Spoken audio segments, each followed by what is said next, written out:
It's hard to overstate how important this moment is. I swear by Almighty God that I will be faithful and bear true allegiance to His Majesty King Charles, his heirs and successors, according to law.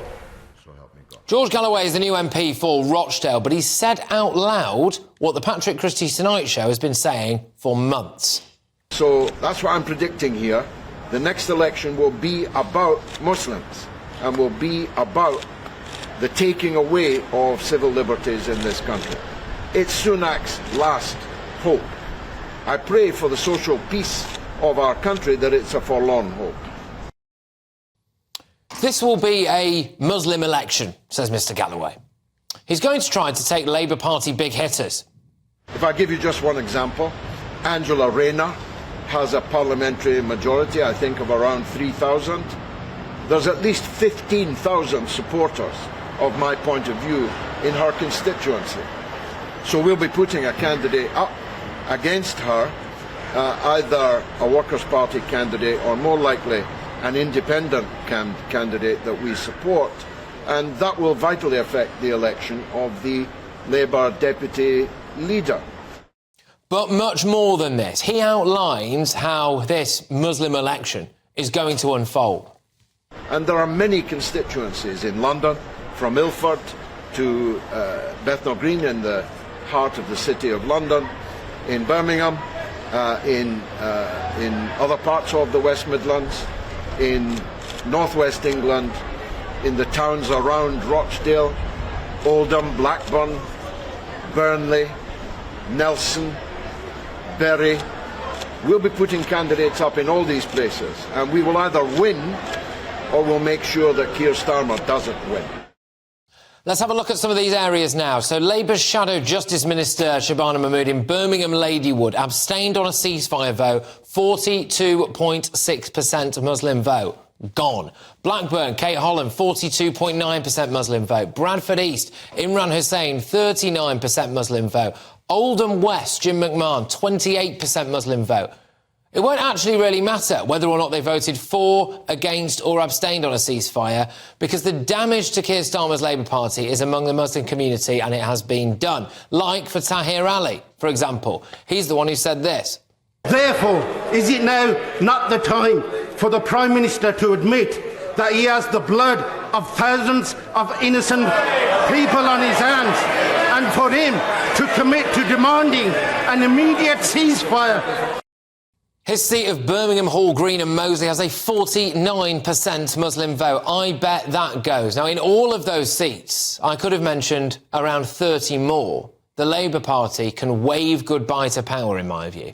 Keir Starmer has been absolutely shafted. He can't be seen to back Israel any more than he has done, because he's definitely lost those seats if he does that. And his MPs will rebel against him. But he can't go softer on Gaza, because he'll be accused of dragging Labour back into the old anti-Semitism scandal, won't he? George Galloway is playing yet another blinder by confirming, in most cases in these seats, that they will just back an independent. Why? Well, that's so that if one of those independent candidates echoes the quite grotesque sentiments of the deputy leader of Galloway's Workers' Party of Britain, Chris Williamson, who regularly and despicably compares Israel to the Nazis and Gaza to Auschwitz, Galloway will be distanced from them. They won't belong to any party that will have to justify their comments, and they can't lose the party whip, so they can just carry on and quite possibly win.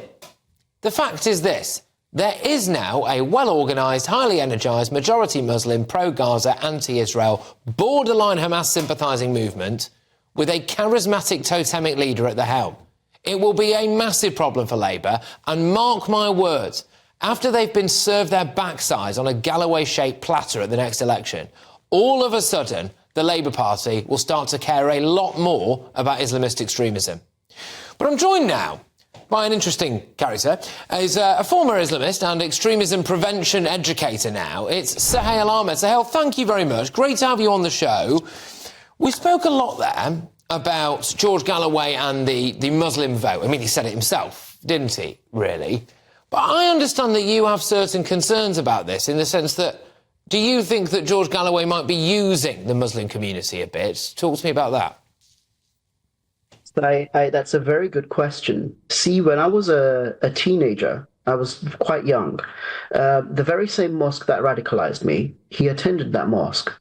And in that speech he gave, he implied very strongly that he may be Muslim. And when questioned on it at the end, responded with, "Oh, I can't be honest because of the shadowy elite at the top." And that was his kind of response. And not only did that confirm to me my own conspiratorial fears that I'd been raised with, and not only did it confirm to me the ideology I'd been raised with, Islamism, it suggested to me that actually everyone was out to get me, and that as a result I was right to hate everyone, i.e. to hate Britain. And that is incredibly damaging in and of itself. But secondly, he's clearly manipulating. He's clearly suggesting that he may be Muslim or implying it, but in a way that retains his ability to plausibly deny that fact. And I don't think he's Muslim at all. I don't think he is. But he's acting as though he were in order to gain votes. And that's deeply divisive, especially in a secular society where we've agreed that overt expressions of religion in politics isn't something we do. By convention, that's what we've agreed. But he's undermining all of that and he's reversing it. It's divisive. People will look at that, look at his political speeches, and I wouldn't be surprised if many people actually started hating Muslims as a result. I mean, it's strong stuff. I'm just going to put to you a comment from George Galloway's spokesperson that we got later in the day. It's quite short. It says, George's faith is between him and God. So that's their statement. He was also sworn in today using a copy of the Bible, I believe. Some people would say, why does it matter whether or not he is a Muslim, whether or not he pretends to be a Muslim from time to time? I'm sure he would deny that, or any of this. Why does that matter? It doesn't matter what his religion is, but it suddenly does matter when he makes it a matter of a point on which to convince people to vote for him, when he uses religion in order to garner votes and sympathy. That is when it matters. He's the one who made it matter, not me, not anyone else. No one told him to use Islam or Christianity or any other religion as part of his election campaigning. He's the one who did. And that's entirely on him. OK. Well, I'm sure George Galloway would deny using religion for votes. Absolutely.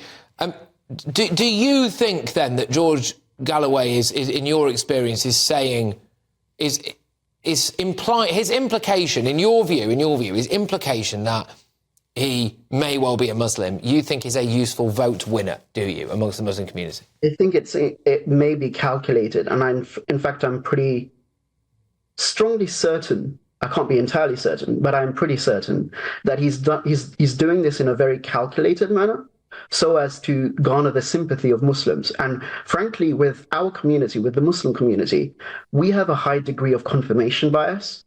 So if someone even implies that they may be Muslim, someone who even implies certain things, we'll kind of take that as an affirmative. And he knows that, and he uses that. Okay. So he's weaponizing the fears of the Muslim community against them, and in the process, dividing them and separating them from the British people. Okay. That is dangerous. It's incredibly interesting to have you on, Sohail, and I do hope to talk to you again at some point very soon. Now, it's Sohail Ahmed there, who is, by his own admission, former Islamist, now an extremism prevention educator. I'll reiterate that spokesperson for George Galloway said George's faith is between him and God, and no doubt George would deny that he's in any way using religion in order to garner votes. Let's get the thoughts of my panel now. We have got Daily Express columnist Carol Malone, I've got trade unionist Andy McDonald, and I've also got ex-Brexit Party MEP Belinda DeLucy.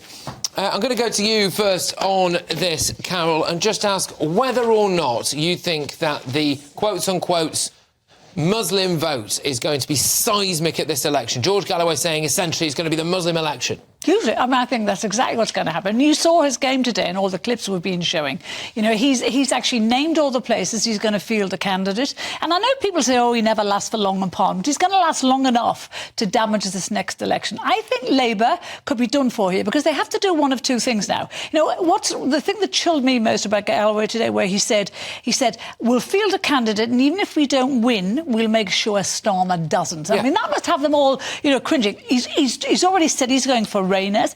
I think it's terrifying because Labour are going to have to ramp up their support of Gaza more than they already have to try and get the pro-Palestinian vote back again, which is terrifying. I think it's lost, though. I agree with you, but I think that they've lost that. But, I mean, I think this could be very damaging come the next election. I think Labour thought they had it in the bag. I don't think they have it in the bag anymore. OK, all right, Andy. I mean, Angela Rayner potentially goes. Apparently they've got a strong candidate against Starmer. West Streeting's on the brink. I mean, you could lose the Labour Party. I mean, this guy, you know, he's represented 4 cities for 3 parties across 4 decades, you know, one-term George, that's what they call him.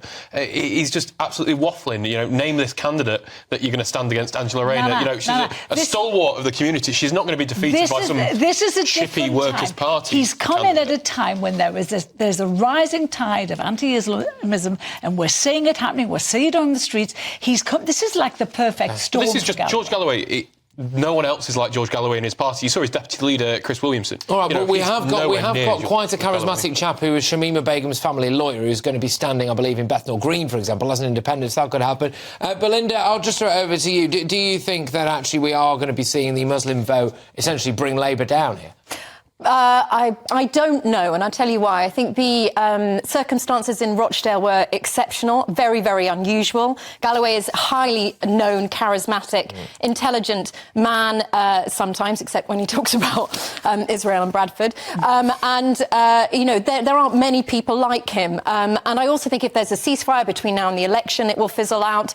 But the words that really made my skin feel quite chilled is when he singled out a religious faith to be the foundation of the next election. If anyone had said it was the Hindus, the Christians, it would be absolutely alienating. And I think many Brits out there are terrified of the foreign nationalism that's being shown on our streets and in our politics. What is terrifying about Galloway is he's a very smart man. We've all met him.